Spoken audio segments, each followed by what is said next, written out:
Fuji Speedway in Japan. Great views here, great track.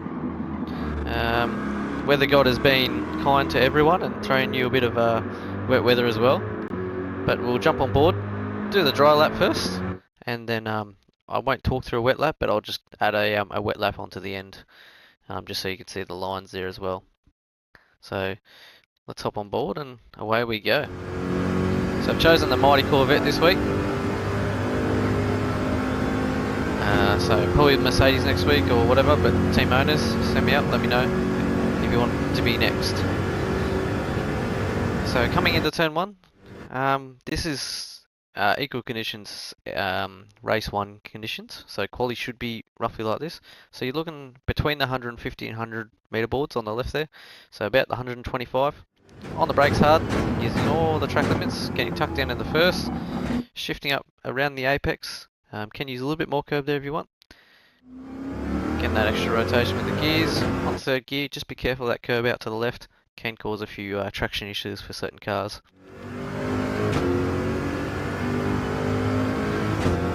So coming up here, it's different approaches here, but I like to go about the 75 meter area, just lightly trailing on the brake and more so gliding the car through. So just a little dab of the brakes, using all the track limits there.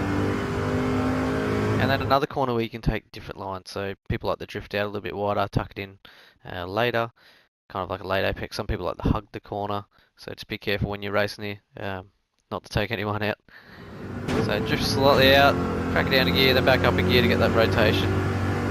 On the throttle as early as possible, using all the track width. Again, some people could already be at car's width to the right depending on their line through the previous corner. And I'm looking for kind of the end of this curb on the left, or just before the 50 meter board on the right. Hard on the brakes, then trailing off, getting tucked into the apex, and then helping with the traction of this car, in particular the Corvette, getting into second gear and then opening up the steering angle as much as possible to help relieve that stress on the rear tyres. All the limits.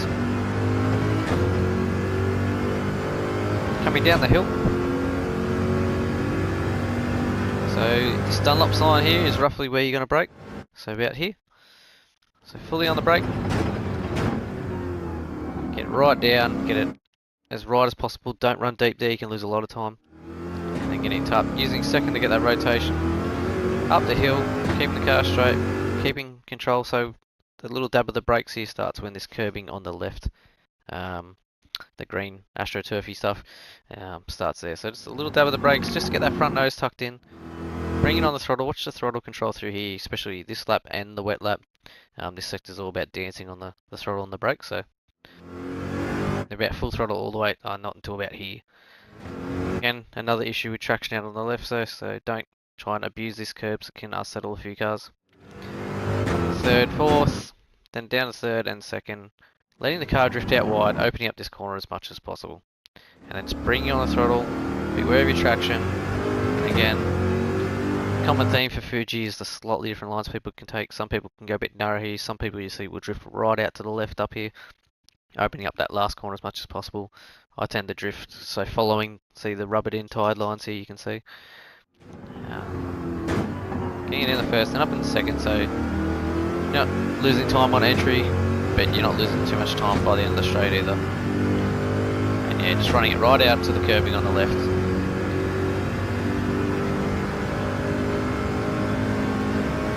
And there we have it for a lap in the dry. So that was a 38.4. Put a few more tenths in there depending on what you're doing.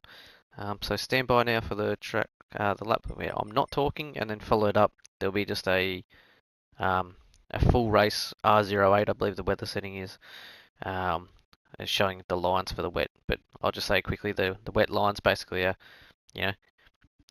one car width wider inside or outside of the dry line is the general consensus there. So that's how you should be taking it.